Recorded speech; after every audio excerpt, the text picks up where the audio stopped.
Hello दोस्तों, आज हम डिस्कस जा रहे हैं 8.1 एक्सरसाइज के कुछ रेस्ट क्वेश्चन बचे हुए थे, उसको डिस्कस कर लेते हैं, फिर आगे की तरफ बढ़ते हैं हम।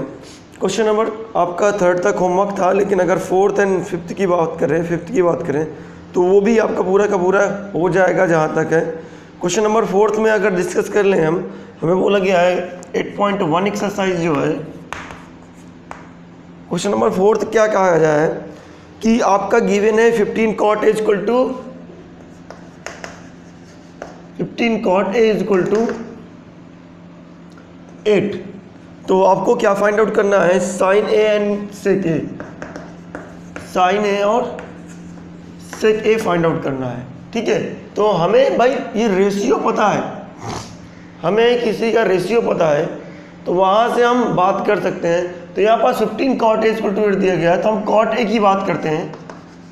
cot A इक्वल टू क्या लिखेंगे, 15/8/15। cot A इक्वल टू 8/15 मिलेगा। और उसके बाद आप जान सकते हैं कि cot A की वैल्यू क्या होती है, किसका रेशियो होता है, ये बेस अपॉन परपेंडिकुलर का रेशियो होता है। तो बेस की वैल्यू क्या मिल गई, b क्या मिल गया आपके पास, 8k मिल गया, और आपका परपेंडिकुलर क्या मिल गया, 15k मिल गया। और जब बेस और परपेंडिकुलर मिल गया, पाइथागोरस थ्योरम यूज करेंगे, पाइथागोरस यूज करेंगे तो आपको हाइपोटेनियस की वैल्यू क्या मिल जाएगी, 17k मिल जाएगी, 17k मिल जाएगी। बेस मिल गया, परपेंडिकुलर मिल गया, हाइपोटेनियस मिल गया, तो साइन ए की वैल्यू आ सकती है, सेक ए की वैल्यू आ सकती है। साइन ए क्या होता है आपके पास, साइन ए होता है परपेंडिकुलर अपॉन हाइपोटेनियस, परपेंडिकुलर है 15k, हाइपोटेनियस 17k, 15/17 आ जाएगा। सेक ए क्या होता है, हाइपोटेनियस अपॉन बेस होता है, हाइपोटेनियस 17k, बेस 8k है आपके पास, तो क्या आ जाएगा, ये 17/8k आ जाएगा। ठीक है, आई होप आप समझ गए होंगे। Pause the video and note down. Question number 5 जो कह रहा है, वो गिवन है sec theta equal to 13/12, calculate all trigonometry ratio. ये एग्जांपल फर्स्ट की तरह है, अब एग्जांपल फर्स्ट को देख लेंगे, ये यहाँ पास हो जाएगा। यहाँ पास आपका 13/12 दिया है। सेक ए का रेशियो भी क्या होता है, सेक ए का रेशियो होता है हाइपोटेनियस अपॉन बेस। इसका मतलब ये हाइपोटेनियस और बेस की साइड दी गई है, तो आप यहाँ से परपेंडिकुलर निकाल लेंगे, बाकी सारे ट्रिग्नोमेट्री रेशियो लिख लेंगे। हम क्वेश्चन नंबर 6 पे फोकस करते हैं, जो कि इंपॉर्टेंट है हमारे लिए।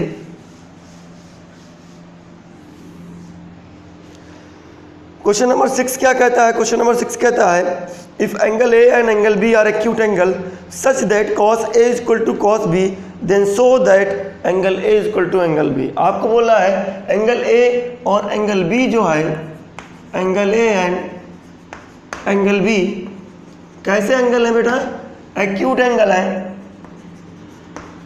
और अगर एक्यूट एंगल है तो यहां से हम कुछ बात कर सकते हैं, सच दैट कॉस ए, ये गिवन भी है आपके पास,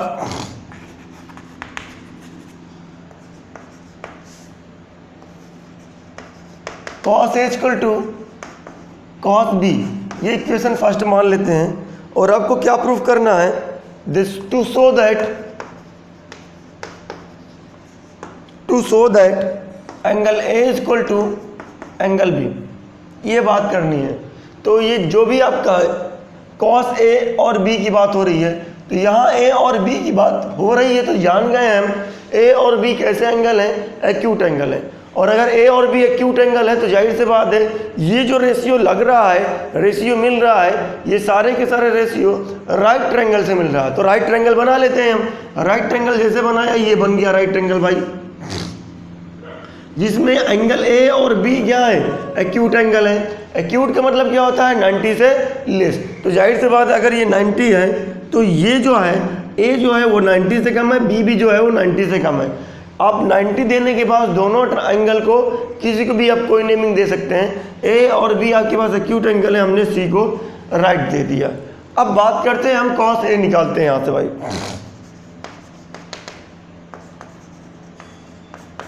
कॉस ए इक्वल टू क्या होता है, कॉस ए इक्वल टू होता है हमारे पास बेस अपॉन हाइपोटेनियस। ए से बात हो रही है, ए से एंगल ए से बात हो रही है, तो एंगल ए से ए सी जो हो जाएगा बेस, और हाइपोटेनियस हो जाएगा ए बी। तो हमने लिखा ए सी बाई ए बी, हमने लिखा AC बाई AB। ठीक है।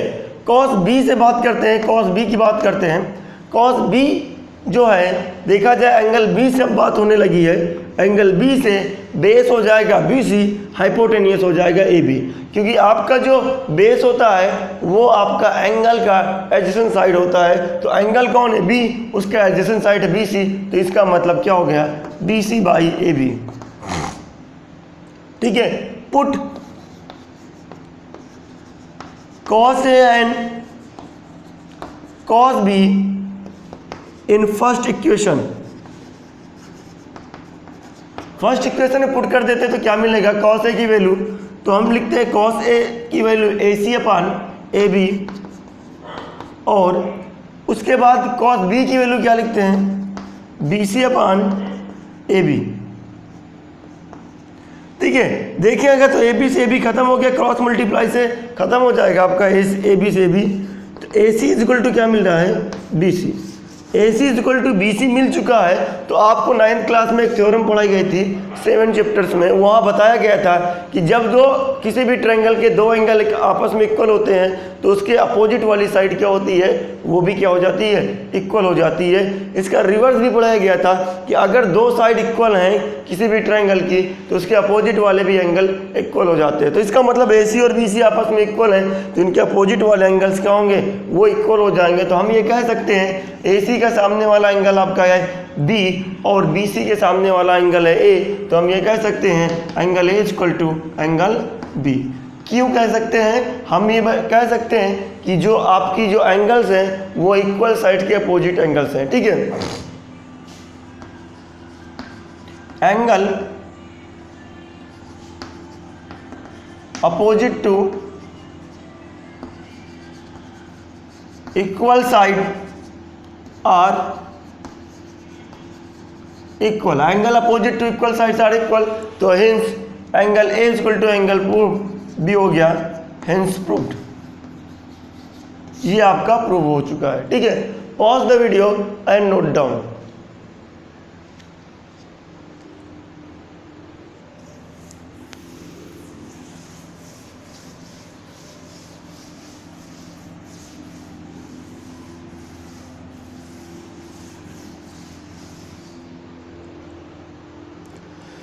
बात करते हैं क्वेश्चन नंबर 7 की। 7 की बात हो रही है, if cot theta equal to 7/8, cot theta की वैल्यू है 7/8,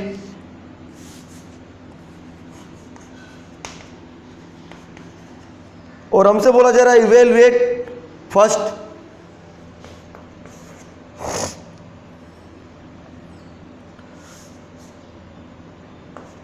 हमसे बोला जा रहा है 1 plus sine theta 1 minus sine theta divided by 1 plus cos theta और 1 माइनस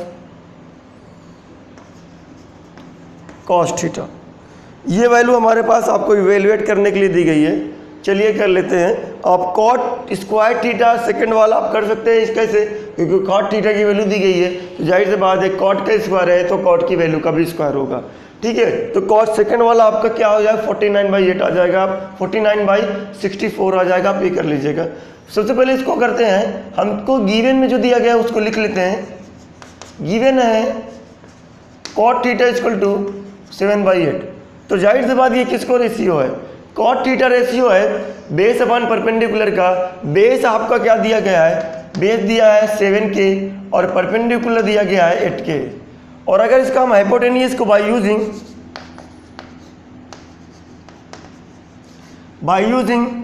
पाइथागोरस थ्योरम का यूज हमने क्यों किया, क्योंकि यहाँ पर साइन और कॉस की वैल्यू आपको निकाल करके रखना है। साइन और कॉस की वैल्यू हमको नहीं पता है, जो कि यहाँ ही से मिलेगी, आपकी कॉट थीटा से ही मिलेगी। कॉट थीटा क्या होता है, बेस और परपेंडिकुलर का रेशियो होता है। अगर हाइपोटेनियस मिल जाएगा तो हमें साइन और कॉस की वैल्यू भी मिल जाएगी। By using Pythagoras theorem, h square means hypotenuse square B square plus P square. h square B square कितना 70 के, इसका मतलब 49 के स्क्वायर, और पी स्क्वायर मतलब 8 के मीन 64 के स्क्वायर। दोनों को ऐड किया कितना मिला 113 के स्क्वायर। एच की वैल्यू क्या निकल के आई, अंडर रूट जाएगा तो क्या मिलेगा के अंडर रूट 113। आपके पास एच की वैल्यू आ चुकी है, तो अब आप जा करके इसकी वैल्यू भी निकाल सकते हैं। अब जानते हैं कि आपके पास फर्स्ट में 1 plus sine theta, 1 minus sine theta, 1 plus cos theta और 1 माइनस साइन थीटा है। ठीक है, तो आप लिख सकते हैं 1 plus sine theta 1 minus sine theta divided by 1 plus cos theta 1 minus cos theta. ये अगर देखें तो ए प्लस बी और ए माइनस बी का फार्मूला बन रहा है यहाँ पास। तो ए प्लस बी और ए माइनस बी का फार्मूला बन रहा है, तो हम लिख सकते हैं 1 का square minus sine square theta upon 1 square minus cos square theta. यहाँ स्क्वायर जो होगा वो रेशियो का होगा, ना कि एंगल का। ठीक है, तो यहाँ पास रेशियो क्या है साइन और यहाँ पास रेशियो क्या है कॉस। तो रेशियो का स्क्वायर होगा आपका, एंगल का स्क्वायर नहीं होता। बात करते हैं 1 का स्क्वायर 1 ही होता है। साइन का स्क्वायर जो है वो आप रख सकते हैं hypotenuse upon perpendicular upon hypotenuse. Perpendicular आपको क्या मिल गया 8 के, हाइपोटेनियस क्या है के अंडर रूट। तो क्या लिखें आप 8 के अपॉन के अंडर रूट 113 का स्क्वायर। यहाँ पास भी वही फिनोमिना है 1 माइनस 7 के, क्योंकि कॉस की बात हो रही है, अंडर रूट 113 का होल स्क्वायर। आगे की तरफ बात करें तो 1 माइनस 8 के से के खत्म हो जाएगा और यहाँ भी के से के खत्म हो जाएगा, 8 बचेगा तो ये मिलेगा 64 अपॉन 113। नीचे क्या मिलेगा 1 माइनस 49 अपॉन 113। आगे कैलकुलेशन किए हम तो ऊपर वाला फ्रैक्शन चालू कर लेते हैं और नीचे वाला फ्रैक्शन चालू कर लेते हैं। 113 जा 1 कितना मिलेगा 113 माइनस 64 अपॉन 113 डिवाइडेड बाई 113 का फिर से मल्टीप्लाई किए तो क्या मिला 113 माइनस 49 बाई 113 आपका डिवाइड हो जाएगा, क्योंकि ये नीचे वाला फ्रैक्शन पलटी मार जाएगा आपका। तो मिलेगा कि आपको 113 माइनस 64 49 मिलेगा और 113 माइनस 49 क्या मिलेगा 64 मिलेगा।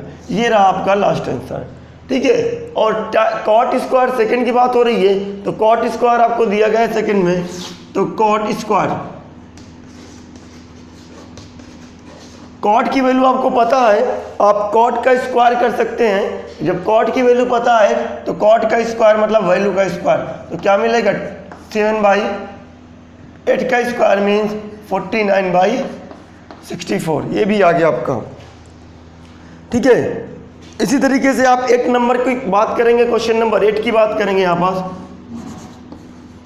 क्वेश्चन 8 भी आप समझ लीजिए, मैं थोड़ा सा हिंट दे रहा हूँ और आप कैलकुलेशन कर लीजिए। यहाँ दिया गया है 3 cot A = 4।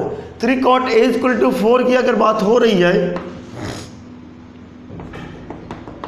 तो हम यहाँ cot A लिख सकते हैं। cot A = लिख सकते हैं 4/3। cot A = 4/3 लिख सकते हैं। तो हमें क्या मिलेगा, हमें मिलेगा देखिए, check whether 1 minus tan square divided by 1 plus tan square A। cot A से आप 4/3 तो tan A की वैल्यू निकाल करके यहाँ पास रखेंगे और कैलकुलेशन करने के बाद आपको जो वैल्यू आएगी वो आपका रिजल्ट होगा। ठीक है, इसी तरीके से cos square minus A, cos square A minus sine square A, ये भी निकाल करके RHS और LHS को इक्वल कर लीजिएगा और वैल्यू दोनों सेम आ जाएगी। तो ये आपका सही है, नहीं तो नहीं सही है। ठीक है, तो pause the video and note down. चलिए क्वेश्चन नंबर 9 की बात करते हैं। क्वेश्चन नंबर 9 क्या कहता है?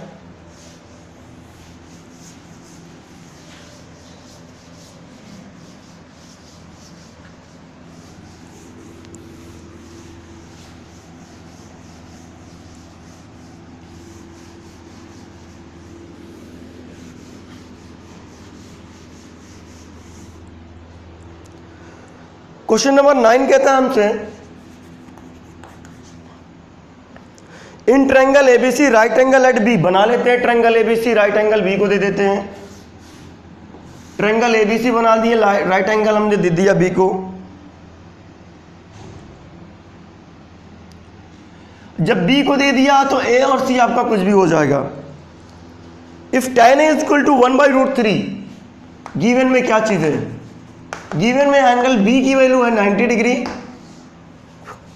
और आपको tan a दिया गया है, tan a की वैल्यू है 1/√3। तो यहाँ से tan a की वैल्यू 1/√3 है तो हम यहाँ पास p निकाल सकते हैं। tan a का मतलब होता है परपेंडिकुलर अपॉन बेस, तो p की वैल्यू आई k और b की value I √3k। Find the value of first बोला sin a cos c plus cos a sin c। यहाँ पास a और c दोनों एंगल से बात हो रही है, a और c दोनों से बात हो रही है तो हम दोनों से परपेंडिकुलर और बेस जो होगा वो चेंज होता जाएगा। सबसे पहले यहाँ पास बात कर लेते हैं, p दिया गया b दिया गया है तो हाइपोटेनियस निकाल लें, तभी तो साइन और कॉस की बात हो पाएगी। और अगर हम यूज करें bye using Pythagoras theorem,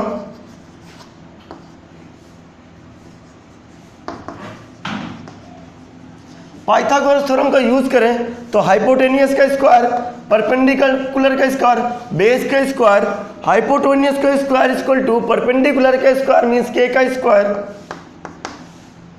base का स्क्वायर मतलब √3 का स्क्वायर मतलब 3k स्क्वायर। तो हाइपोटेनियस क्या निकल के आया? 4k square. तो h की वैल्यू निकल के आई 2k, अंडर रूट चला जाएगा, हाइपोटेनियस निकल के आया 2k। अब हम यहाँ पास फर्स्ट नंबर क्वेश्चन कर सकते हैं। फर्स्ट हमसे बोला गया है कि आप बताएं sin a cos c plus cos a sin c। sin a cos c और plus cos a sin c। यहाँ तो sin a cos c, sin a की वैल्यू क्या होगी? sin a की जो वैल्यू होगी एंगल a से बात हो रही होगी, cos c की जो वैल्यू होगी c से बात हो रही थी। तो चलिए sin a की वैल्यू अगर बात करें तो हमें क्या मिलेगा? sin a जो मिलेगा एंगल a से परपेंडिकुलर ये हो गया और हाइपोटेनियस ये है और बेस ये है। अगर sin a से परपेंडिकुलर ये है तो हम बात कर लेते हैं। सबसे पहले यहाँ पास परपेंडिकुलर क्या था और बेस था। tan a के अकॉर्डिंग आपका p क्या था? k था, इसका मतलब ये k था। और tan a के अकॉर्डिंग जो b था वो √3k था, जो आपके पास ये आया। उसके बाद हाइपोटेनियस ने क्या निकल के आया था? 2k निकल के आया था। तो sin a की वैल्यू क्या निकल के आएगी? आपको परपेंडिकुलर अपॉन k, इसका मतलब 2k मीन्स 1/2 निकल के आएगा। cos a की जो वैल्यू निकल के आएगी वो बेस अपॉन आपका निकल के आएगा हाइपोटेनियस। बेस की वैल्यू है क्या? √3k और आपके पास 2k है, तो cos a निकल के आया √3k अपॉन 2k मतलब √3/2। इसी तरीके से cos c की वैल्यू निकालेंगे। c से बात हो रही है, अगर एंगल c से बात हो रही तो एंगल c के अकॉर्डिंग बेस ये बन जाएगा, हाइपोटेनियस ये है, परपेंडिकुलर ये बन जाएगा। तो c के अकॉर्डिंग बेस ये है तो बेस मतलब k upon hypotenuse means 2k, तो ये भी निकल के आया 1/2। साइन c की बात हो तो साइन c की वैल्यू क्या निकल के आएगी? परपेंडिकुलर अपॉन हाइपोटेनियस, c के अकॉर्डिंग परपेंडिकुलर ये है, हाइपोटेनियस ये है, तो क्या मिलेगा? √3k upon 2k means √3 upon 2। ये सारी वैल्यू हमको पता चल गई है। अब इसमें पुट कर देते हैं और कैलकुलेशन कर लेते हैं तो मिलेगा क्या, साइन ए की वैल्यू क्या निकल के आई थी 1/2, कॉस ए की वैल्यू निकल के आई थी √3/2, कॉस सी की वैल्यू निकल के आई थी 1/2, साइन सी की वैल्यू निकल के आई थी √3/2। सारी वैल्यू यहाँ पास पुट कर देते हैं। साइन ए का मतलब है 1/2, कॉस सी का मतलब है आपके पास कॉस सी की वैल्यू है 1/2 प्लस कॉस ए की वैल्यू है आपके पास √3/2 और साइन सी की वैल्यू है √3/2। 1 × 1 क्या मिलेगा 1 और 2 × 2 क्या मिलेगा 4 प्लस √3 क्या मिलेगा √3 मिलेगा और 2 × 2 क्या मिलेगा 4 मिलेगा। एडिशन करते डिनोमिनेटर सेम है, न्यूमरेटर आपका अलग है, तो ऐड होकर के क्या मिलेगा 4/4 क्या मिलेगा 1 मिलेगा। ठीक है, तो इसी तरीके से आप सेकंड नंबर क्वेश्चन भी कर सकते हैं। सेकंड नंबर क्वेश्चन क्या कह रहा है, सेकंड नंबर क्वेश्चन इसका कह रहा है cos A cos C minus sine A sine C। सारी वैल्यू पुट कर दीजिए और कैलकुलेशन कर लेते हैं। cos A कितना है हमारे पास, cos A निकल के आया था √3/2 और cos C निकल के आया था 1/2 माइनस साइन A निकल के आया था आपके पास 1/2 और साइन C निकल के आया था √3/2। ये अगर देखा जाए तो √3/4 माइनस √3/4 ये कैंसिल आउट होकर के दिया क्या दिया 0। ठीक है, आई होप आपको समझ में आया होगा। Pause the video and note down. और आगे के क्वेश्चन हम 11 नंबर क्वेश्चन आपको करेंगे जब सारे आपकी एक्सरसाइज खत्म हो जाएंगे, क्योंकि इसका कंसेप्ट पूरे एक्सरसाइज से रिलेटेड है। ठीक है, चलिए नेक्स्ट टॉपिक स्टार्ट करेंगे। एक्सरसाइज आपका 8.2 एक लेक्चर तो हो ही गया था। Pause the video and note down. Thank you, have a nice day.